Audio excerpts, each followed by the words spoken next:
everybody, it's Lacey. And I'm Lauren. And welcome to another episode of the Lawmas Podcast. And today we are just kind of going to do like a little pop culture update with some cases that have been bigger, like that we've seen some stuff like the Menendez brothers, some stuff that's trending right now with the Biggest Loser documentary on Netflix, and just kind of those type things to have a little different episode today. And then we're going to start a different series for September. We're having Serial Killer September, where we're going to discuss, I guess, some of the most prolific serial killers and maybe how some of that, I think in discussing this, a lot of serial killers have been arrested in the 70s, 80s, kind of how that would change now with DNA and those type things that weren't available. And then for October, we're going to do some supernatural type cases, creepy cases. So if you have any cases that deal with the supernatural stuff or haunted stuff, paranormal, and you want us to dig into, send us a DM because that's going to be our October one.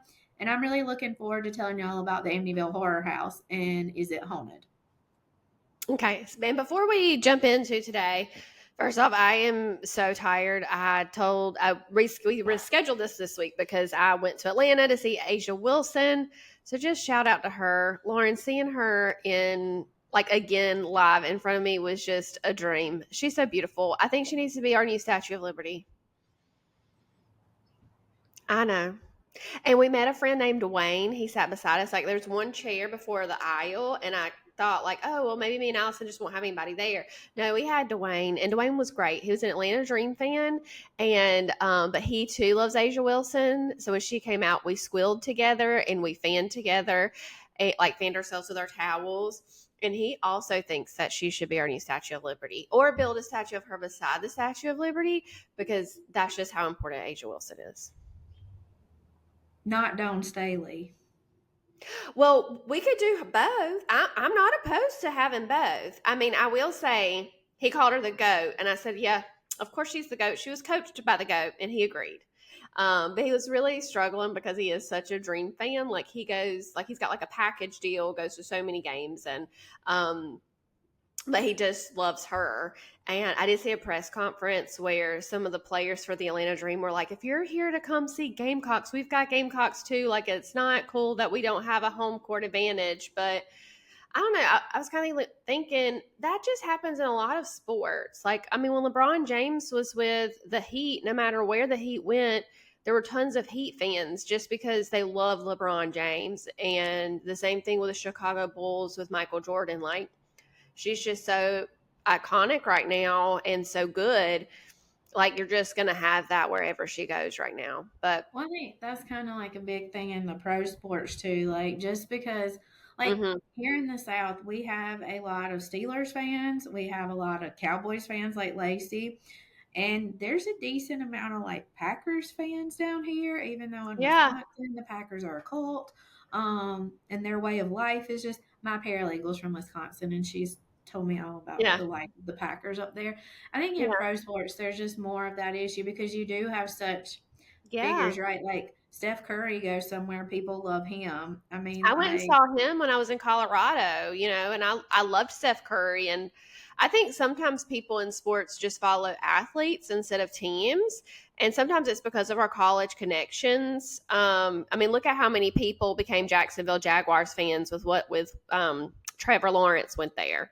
Well, and like I did see Spencer Rattler is going to play for the New Orleans Saints Yeah. as their quarterback.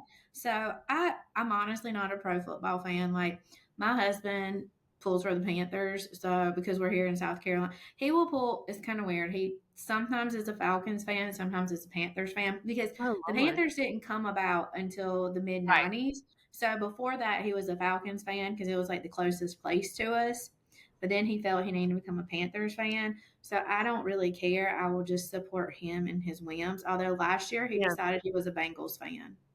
A quiz on BuzzFeed told him he needed to be a Bengals fan. So whatever. I don't care. But I will say I will follow athletes. And so that is why I will care more, is because I will be like, oh, Spencer Rattler, I hope you do good. Really don't give a crap, but I will pull for him. Or if I've met an athlete, I like to pull for them after meeting them. Like, I remember, like, in college, like, my friend Caesar was friends with Jared Cook. So I just pulled for him. He Oh, was a right. Carolina athlete, and just Uh-huh. pulled for him wherever he went, even though I really didn't care. And like Debo, I pulled for the 49ers because of Debo. And I'm Yeah. sure like I feel like there's a decent amount of people who just, yeah, pick, or even like, even if you didn't have a college connection, like I know plenty of people were just Tom Brady fans. And when he left the Mhm. Patriots, they did too. Yeah. Yeah. No, I agree. I mean, I remember as Gamecock fans when Jadeveon Clowney went to the Texans, that's when Deshaun Watson was there. So, like, we were like, yeah, we want their defense to do great, but we want their offense to suck. I mean, those college ties just carry in. And I think a lot of Gamecock fans were so bummed when, like, Connor Shaw didn't make it in the pros because we just loved who he was on and off the field. So, I think with Same with women's sports just getting Lattimore. bigger, like, I just don't think this is anything they've ever experienced before in the WNBA, but because the WNBA is getting so big and the talent level is just increasing every single year. I mean, it's just really blowing up and it's a beautiful thing to see. And so it sucks. I hate it for the ladies that felt that way last night when they played for the ones playing for the Dream, but it wasn't just Gamecock fans there to see Asia Wilson. Like it had nothing I don't want to say it had nothing to do with that. Yes, I had a part of what to do with it, but now Asia Wilson is just such a big iconic figure in the WNBA and with Nike and with her brand as a person. It's just wherever she goes, it's going to happen. But um, so moving on, I did have a question involved in that, but I think we took enough time talking about sports. So diving into our topic today, we just want to give some updates. So first is the Menendez brothers, and they had their parole hearings. And I'll be honest, I've been really out of the loop. So Lauren, I'm gonna let you just kind of talk about what's been going on. If both of them have had their hearings, if just one, I'm really not sure. Like I said, I'm in trial So prep, so they both have had their hearings. One went on Thursday and one went on Friday, and they're obviously in California, so like their Mhm. time frame was 3 hours behind us here. So a lot Were of they stuff occurred. televised? I don't know. I did not. I just watched like recap. Like honestly, I woke up on Friday, I guess, and that was Yeah. when I watched the Today Show almost every morning while getting ready. Shout out to Craig Melvin, who is a South Carolina person, and he's a Walford alum. And if he ever watches this, we'd love to have you as a guest because I love him. But they announced on that overnight, Eric went first. Eric's parole hearing was first, and it was denied. And then pretty much the same thing happened with Lyle. But the biggest things with it were they stated, I think the parole board did not want to give in to the pop culture part of it and like how they made such. But one of the big things they said was that they had contraband while in prison. That Okay. they had contraband cell phones, both of them. Mhm. And that was not good behavior pretty much because they both had these contraband cell phones, and that is something they look at when paroling people. And there are things where if they can't follow the rules here in prison, why would they follow the rules outside of prison? And cited the contraband cell phones. They also stated, I think Lyle seemed to have more remorse. I believe Lyle's the older brother, Eric's the younger one. Lyle Mhm. seemed to have more remorse. Eric did not seem to have that much remorse about any of it, they said. But I think it came down to the fact that they have not. Well, I do think Lyle's done a lot of good things in prison. I think he's tried to help other inmates. He's been part of like their cooks team, like their chefs, all that stuff. I think Yeah. he started like not religious ministries, but like ministries for inmates and like grief counseling, all this type of stuff. I don't think Eric has been quite as involved with that. But they did have contraband cell phones, and they said that's not a reason that because of that they're not going to give them parole. But they can Dang. reapply in 3 years. But before that, they will have their other hearings probably if they're going to get a retrial or not, or if that all that type stuff comes into Mhm. play. Eric Menendez's daughter was speaking out, and this is technically his stepdaughter, because he's been in prison since he was like 18, and I Yeah. don't know if y'all want to know this part, but in California, if you are life in prison, like what they previously were, they could not have conjugal visits. So even though, so him and his wife technically have never consummated their marriage. Now I don't know now that the fact that he's not life in prison anymore with no possibility of parole, if he can go get those conjugal visits. Don't really want to know that part, I want but to know. I want to know, if I'm being honest. that's just always been like gross to me. Like, here, let's go on this bed that 1,000 other people have been on and no guards know what we're doing and they're outside the door. But I guess it's Conjugal like, visits have always just blown my mind anyway, like you're in jail. that they're even a thing. But whatever. But it is his stepdaughter, It's and so she good. went on talking about he needed his own cell phone because they always listened to what he said on the phones in prison. But I mean, Yeah, you're in that's prison, so is everybody. that expected kind of thing? But Yeah. also that they abused him, they chained him to beds and all this other stuff. So she went on this long tirade. Mhm. But at this point, they're just waiting it out till either they get this new trial part of it or they can reapply in 3 years. But pretty much they've been Yeah. having contraband in jail was the biggest reason. And they did say they thought they were still a threat to society, which I don't know if that is true or not because they only killed their mom and dad. So I don't know if they're really a Right. threat. But it's hard to know with people. Like, you got so angry, you killed them.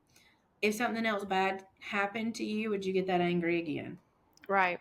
And just a side note, like, I mean, I know people in prison, oh, they shouldn't have cell phones because they should just be locked away without anything. But the most important reason for the cell phones is there have been scams that inmates have ran. There's been one out of SCDC that they're pretty sure came out of here, where they will pose on dating websites as a female, and then once somebody talks to her, they exchange, images, and then at some point the person will say, oh, I'm underage, and then there's like a fake cop that reaches out to the person, the other person on the outside is like, oh, you were talking to my daughter, she's underage, if you don't pay me all this money, I'm turning you into the police. And there have been several suicides because men have thought that they were talking to these underage women and they didn't realize it because they're like on a dating website 18 and over, and now they're being extorted, but they don't know that they're being extorted. They think they're going to go to prison for this awful crime of having communication with minors. So I do know that having a cell phone is a really big thing right now as far as like contraband goes, and I can understand inmates wanting to have contact with their family, right? Like, I can't imagine not being able to reach out to my loved ones and stuff, so I can't imagine how hard it is to just have that disconnect. And we're all humans, even with what we do. So imagine, having a cell phone is nice, especially if somebody's like a parent and they have kids and maybe they're in for something that's not violent, but whatever it is. And I can understand that aspect. But as a policy, I think for like parole and cops and stuff like that, and the FBI, because they've gotten involved in some of these things because of the suicides that have happened because of these inmates running these extortion scams. So I do think they're just going to come down pretty harsh on that because of what's going on across the country with those extortion scams. Even though I'm not saying the Menendez brothers did that, I mean, there hasn't been anything that they have, but I think that's one of the reasons why they're coming down so hard on cell phones right now. Well, we will see what happens in their case and we'll keep you updated as stuff progresses. But another thing we want to talk about today, and this is something that a lot of us are watching on Netflix, is The Biggest Loser documentary. I have watched 2 parts of it. I still have the third part to watch, but it's been really interesting to me. I did watch this show back in the day. And I was like, oh, this is so awesome. They're trying to really help these people. Right. As a chubby person in my life, I was like, this is so sweet. Like, but then, like, are they really trying to help fat people? Are they making fun of fat people and all this other stuff? But one aspect that came up that I thought was really something from the legal perspective is one of the contestants was talking about how she was picked up and she was taken to a hotel in California. This is before they go to the branch and all this stuff. And they put them in a hotel room, seclude them, which is really common before you go on reality TV. Like any show, Right. like Big Brother, any of that stuff, they seclude you first because you do Bachelor. have to go through psychological testing and everything. Yeah. But Yeah. they give you this like contract this big. Yeah. And she said, I don't know what I'm reading. I need an attorney. And they pretty much said, well, we'll get you an attorney, but Bob over here is willing to sign. So if he signs first, he gets the spot kind of thing. And so pretty much if she wanted to be on the show, I can't remember which girl this was. I think her name Hmm. was Christine. I can't remember. And I haven't gotten to that part yet. I did start watching it, but I think I'm like halfway, maybe 3/4 through the first part. So I haven't gotten to what you're talking about just yet. But in this scenario, like they told her, so like she signed the contract. And so like I guess like it had me thinking like these are called contracts of adhesion because it's pretty much Hmm. take it or leave it. But then I was wondering like if something did like pretty much they waive and say if I die, we're not gonna sue you. Um and I'm just wondering like I don't think anybody ever died on The Biggest Loser. But if somebody did, Right. they signed it, and I'm sure they signed it so like their family and all could not sue. But how likely would I guess would the courts be to even uphold these contracts? Because it's really hard. They're not signed on duress, I guess, and it like a gun is not to your head. You are Right. not feeling like but it's also like you're being forced. And I know we all sign these contracts of adhesion. Like you walk into a baseball game, you get hit by a baseball, you've taken that risk. But on something so big where like honestly you are, eating 800 calories a day and burning 6,000 and you're going from being 400 pounds to 150 pounds, like this is more than just a little thing you're signing away. This really is your Right. health. And so I just was interested to see your thoughts. Do you think a court should uphold these contracts? Because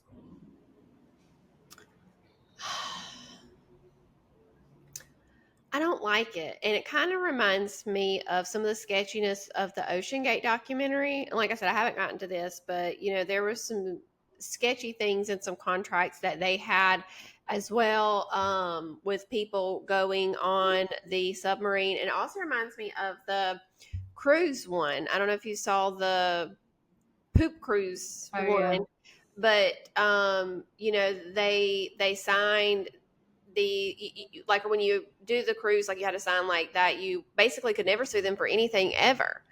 And so just kind of tying along with some of those things, like no, I don't think they should be upheld. I don't think you should be able to have a contract and corner somebody and it be okay. well, especially I feel like in this situation, like I guess anything's risky in dealing with your health, but you're thinking you're going on here to get healthy and improve your life, and then you get on here and like they are going against doctors' wishes. So, like, I don't know if you got to the parts. I can't remember when stuff was happening, but there Hmm. is a doctor on Biggest. There was a doctor on Biggest Loser. He Hmm. was actually the team doctor for I think the Raiders. I think I can't one NFL team, but he was telling them like the most important things is diet. But diet doesn't sell. Seeing them puke on the treadmill sells when you're being Right. yelled at. But saying, "Ooh, please eat this salad with low fat dressing," all this stuff is not as exciting as, Yeah. oh my gosh, like he passed out running up this hill. But the doctor was telling them how important it was to have a calorie intake of at least like 1,200 a day for women, 1,500 for men. And this was the minimums. Like he was Minimums. not Right. pushing this. And then you see like Bob and I love Bob Harper. Like I really thought, and to this day I still like him. I think he just went a little crazy on the show. But you see like Bob and Jillian like telling people, I don't care what the doctor says. He says, we say eat 800 calories and then you need to do this workout. I don't care if you're going to pass out. I don't care if you're going to puke. Puke, get back up and keep running. And this was all against the doctor's advice on how to deal with these people. So I guess like some of that is like, you're signing away your rights. But if you do have a good medical team that's telling you what to do, you don't feel as nervous. But then your trainers here are giving you the Right. exact opposite advice of a doctor. And the doctor was not consulted on a lot of their challenges and stuff. Oh So God, like that's so scary. And they probably signed contracts where they're okay to do all of that, and that's not okay. I mean, when you know that there's risks, as you know, this television company knew that there were risks and they were risking people's lives, and they know it from a doctor, and you're just saying a contract, you just force it on somebody just to make it okay and cover CYA. I don't know if we Well, cuss on and this it's such a podcast, but big company too. Like yeah. that's the thing. Like this was what was Biggest Loser NBC. So they Hmm. had teams of these attorneys that drafted these contracts. They had so much to back them up doing this, and you're just a regular person, and you Right. ask for an attorney, and they can't even give you an hour to sit down with an Yeah. attorney to review this like contract this thick. I mean, I don't know. Like, I always enjoyed this show back in the day, and then watching this, well, not, I only watched it for a few seasons. Like, I Hmm. enjoyed it more with Caroline Ray as the host because I like her. Um, but after seeing this and seeing the behind the scenes, and also they were letting like Bob and Jillian give like advice, like they were therapists. And I think that's another no too, because they are Right. not like being in this situation, they should have had actual therapists and Hmm. psychiatrists Hmm. on the set to help them, because a lot of times these people that are overweight, it's not just about liking food. It's a lot more than that. You have Right. medical issues, you have hard Mental. times, mental blocks, and they didn't have any support or anything. Yeah. And here's Bob telling them, just run and that'll get you through it. Like, no, that's not how that works. Exercise is good for you, it builds Yeah. endorphins, yes, but there is a balance. And I guess that the documentary just got me all in my feels, I guess, for these people. Well, I mean, if we think back when it was on TV too, we were just at such an unhealthy part with body imaging and stuff like that. And I still, I definitely think that we are for sure better than we were. Um, but I still wish, I still want to improve it even more. Like, we want healthy bodies. It doesn't matter what you look like. And healthy is not a size 0 all the time. It depends on everybody's body, you Well, know. healthy is not losing 200 pounds in 2 months No, because you no. starve yourself. But like, think of when this was on. I mean, around that time, there were pictures of Kim Kardashian pregnant with preeclampsia, which could have killed her, and they made fun of her for looking like a whale. I saw where Mary Kate and Ashley were asked what their size was when they were teens, and I think it was by like Ellen DeGeneres or somebody, but they were on a TV show like, "Oh, what size are you?" Why is that? That was not important, and they were kids. Like, why would you ingrain that? So when that TV show was on and running, I mean, things in pop culture at the time with celebrities, and it portrayed onto everyday people with weight and stuff, was just so ugly and so nasty during that time with magazines. And I think we've talked about that before in a previous episode. And so I think that that all played into why they thought they could do these things and get away with it and be okay. I think now we have a much better understanding of, you know, health is mind, body, and soul. Like, it's all of that. All of that's what it takes to be healthy. If I'm working out every day and but I'm binge eating and I'm depressed, I'm not healthy. You know, yeah, I might be on the treadmill for 30. I'm getting all my cardio in, but I'm not in a healthy place. And I think we're finally getting to a place in society where mind, body, and soul, it takes everything that you're looking at as a health point. And I would hope that a show like that would not even succeed today. Right. I think it is important to be healthy, but I think Yeah. health is so much more, like you said, like it's, not sitting on the treadmill for 3 hours. It's, Hmm. doing some treadmill, doing some strength, but also listening to your body, because that was one of the things, like this one woman just said, my body is telling me no. And they would be like, no, that's just your mind. It's not your Yeah. body. But it wasn't. Her body was telling her no. She passed out. That's your body saying stop. Right. Yeah. And I think there would be a way to do that show on a healthy level. Like, if you showed the meetings with the doctors and the doctors educating them on, hey, we took a sample of your blood. your cholesterol's high, this is things, but we've got a nutritionist. And that would help educate so many people too, because I mean, growing up, I didn't know what a protein was what a carb was, what would lower my cholesterol, what foods made my cholesterol higher. Like, these are all things that I've had to learn myself as I get older. And so I do think there's a place for that, a show like that today, but in a healthier and safer space where you wouldn't be as worried about these contracts, right? Because you're doing it the right way. So those contracts are safe. You can have an attorney review it because it's going to be a good thing. You're going to have a doctor, you're going to have a nutritionist, you're going to have a psychiatrist or psychologist. And I think you would have to find contestants that when they sign that contract, you have to be very open and vulnerable, like whatever you're going through mentally, like you have to open up, or this TV show is not going to be successful. Because if you're watching the show, I mean, we still need entertainment, right? Well, we want to So see your growth and your yeah, development and yes, your breakthroughs. yeah. So I definitely think a show like that could be successful today, and doing it the right way. It would be educational, informative, helpful, and still entertainment, right? And so I think it's they kind of just like did it. how, well, like how What Not to Wear. I used to watch that show and they were Right. mean to people like, oh, Yeah. you need to, like, you dress. It wasn't about body shape as much as, oh my gosh, you dress frumpy, da da da da da. And now they have a show, it's like, wear whatever the F you want. And like, Yeah. we've really like embraced that people need to be comfortable and free in what they wear. And I think Mhm. both Stacy and I can't remember the guy's name have just like kind of, Clint?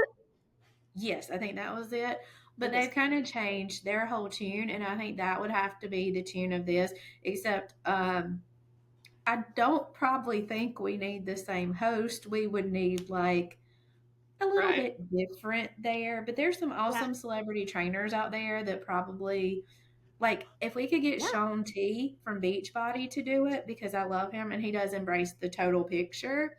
Yeah. Somebody like that would be awesome Right. to do it. Yeah. I like, in just us talking about it, I really do think there's still a market for a show to come in and do it the right way. And when you're doing it the right way, you're not going to have to force people in corners with contracts that are unfair and could put somebody in danger, right? And I think that's the whole point of like the cruise, and with these big companies. So that's why I don't think court should uphold them, is because they put people in corners to trap them in situations because they know the situation isn't good and they don't care. So why should they be upheld? I mean, the the purpose of a contract is to protect both parties entering the contract.